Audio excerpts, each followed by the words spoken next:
myself Sathik from grade 9. Myself. అందరికీ నా పేరు రోనికా నేను 5వ తరగతి చదువుతున్నాను. ఈరోజు నేను చెప్పబోతున్న అంశం link.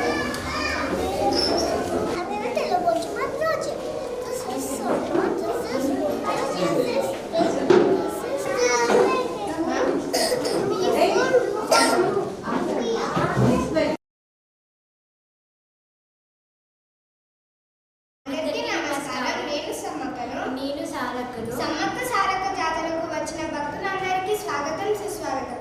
Welcome to my project presentation. This is hydropower station.